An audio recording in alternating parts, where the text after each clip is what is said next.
In the middle of nowhere, along a quiet stretch of road, the diner dreamt of the hungry dead, and of two men. Well, not men exactly. Earl bounced in his seat as the pickup quaked. His beer slipped and settled in his lap. He grunted curses as he snatched up the can too late to prevent a yellow puddle around his groin. "Hell, Duke! You gotta hit every goddamn hole in the road?" Duke shrugged and offered a mumbled apology.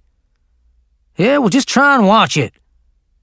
Earl reached into the pool of empty beers. "Damn it, Duke! If that's the last beer, I'm gonna have to kick your ass!" Like Arthur with Excalibur, he withdrew a full beer. "You got lucky." He popped it open and gulped down half its contents. Duke grunted. "How we doing on gas?" asked Earl. "We got enough." "How much we got?" "Enough." "Damn it, Duke, can't you just answer a goddamn question?" Duke took a moment to lean out his window and spit. "We got enough, Earl." The rusty gray truck bounced down the dusty road, more of a dirt trail, really.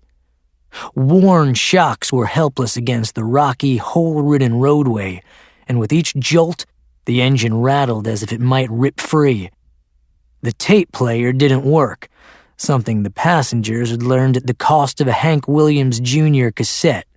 Spools of black tape hung from the radio's jaws, the inevitable end of an unsuccessful rescue attempt.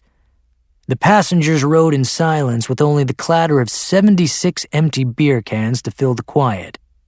76 was the exact number of tall boys that can fit in the front seat before space limitations demanded a transfer to the bed. The vehicle was an unlikely means of transport for the Earl of Vampires and the Duke of Werewolves. But for a vampire who happened to be named Earl and a werewolf who liked to be called Duke, it was perfectly acceptable. Truth be told, they had called on much worse when the occasion demanded it. "We got like 30 more miles to the nearest station, you know." Earl glanced at the fuel gauge. It trembled on empty. "Shit, should have filled up at the last place, I told you, didn't I?" He contented himself by tossing dirty looks Duke's way the next few minutes. The vampire was a stringy fellow. Pale, as one would expect, with an overbite, a large nose, and a ridiculously unsuccessful comb-over. The werewolf was large and hairy, even in his current man form. His monstrous gut barely managed to squeeze behind the steering wheel. A green baseball cap tried, and failed miserably, to contain the thick mane of dark brown hair atop his head. He had never been able to grow a beard, but a permanent 5 o'clock shadow covered his face. Earl wore threadbare overalls that were at least as old as he was, which, for the record, was much older than he looked, but still not all that old for a vampire. Duke wore denim jeans, a leather jacket, and a t-shirt emblazoned with the slogan, "No fat chicks." "Next chance we get, Duke, we should get some new tires, too." "Tires are fine." "This one's ready to blow." "No, it ain't." "What the fuck do you know about tires, dipshit?" "I know it ain't gonna blow." "Well, fine, but when it does, you're changing it." "Fine." Duke didn't bother to point out the truck was currently riding on its spare.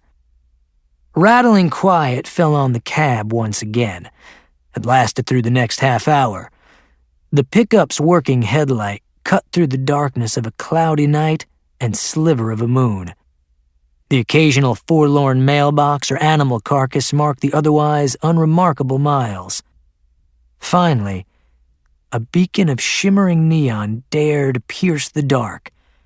It was a 10-foot sign beside a bunker of concrete. The sign read, "Gill's All-Night Diner." Duke pulled off. "I'm hungry," he explained before Earl could set about busting his balls. Earl set about to busting anyway. "You could have ate earlier. I told you to get something earlier." "Wasn't hungry then." Duke tugged the brim of his cap so that it nearly covered his eyes as he pulled his girth free of the driver's seat. The pickup suspension groaned as the truck rose 3 inches. Well, you could have got a sandwich. That's your problem. You never think ahead. You're always living in the now. You got one of them there reactive minds. Duke cursed the day Earl had gotten his hands on a dog-eared copy of Dianetics. The werewolf stopped to sniff the air. "Now what?" Earl asked. "Nothing." He tilted his head. "Thought I smelt something for a minute there." "What? What'd you think you smell?" "Zombies." "Jesus, Duke, there ain't nothing for 100 miles. Where the hell would zombies come from?" "Over there."